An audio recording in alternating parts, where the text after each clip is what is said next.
A very good morning, students. Today we will start with the pending topic of banking and insurance. As we have already discussed the objectives of the privatization, we are on the topic that is privatization of the insurance sector. So we have discussed that what are the various opportunities and what are the other benefits which are having for the which the insurance sector has taken by entering into the privatization after the policy of liberalization, globalization, and privatization in the year 1991 and continuing.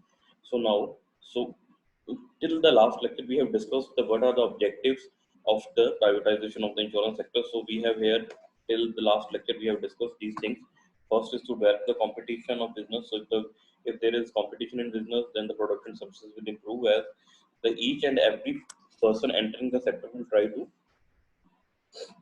enter and will try to make the benefits of the that insurance sector. Second, to create more option on the side of customer to purchase the policy. Now, if there is only one company, one insurance company in the sector, then he will charge the price. He will the company will look forward for the benefits of the company and company only. So if there are more than one companies in the sector, then they will make the policy which will be more consumer concentric than the and less than the company concentric. Next, to attract more and more people towards the insurance business. Now, next, when there is one company in the country like India, which is the almost second largest population, which is country is having the second largest population in the world. So, in that case, only one insurance company cannot cover the whole country. So, there is a problem that it will be unable to open branches. There will be restrictions in some areas, and although it is not easy for the company to enter everywhere. So here, when the more companies are there, so they attract more people towards the insurance business, and business will grow. Next, to earn foreign exchange from the non-resident Indians by getting them involved in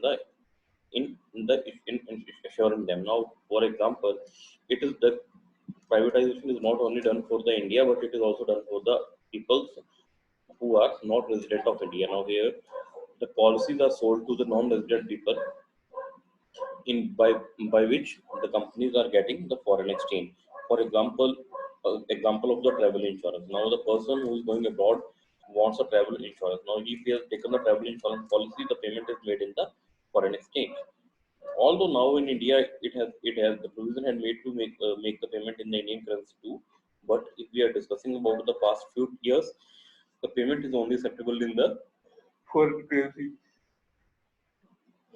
Now next, to raise the capital investment of the people and which can result in improving the economic development of the country. Now, next is that with this will help in the economic development of the country, and next is to create the chances of employment in the insurance business sector. Now, if the particular sector grows, the n number of companies are entering. So, if the large number of companies requires large number of human capital, so it will lead to the employment generation in the country. Now, next, what are the advantages? Now, till here we have I have given a brief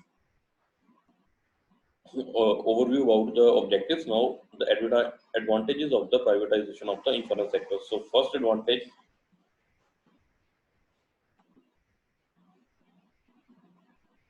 let's take a laser plan. The first advantage is privatization of insurance eliminated the monopolistic business of life insurance corporation in India.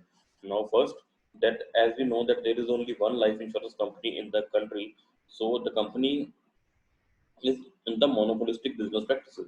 So the monopolistic business practices is as we have discussed in the economics, that the monopolistic business or monopoly means when there is one company and there is a one seller and multiple number of buyers.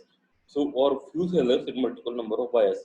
So if there are few sellers and multiple number of buyers, so the seller will charge the price according to their profit. So here the companies will always try to earn the supernatural profit.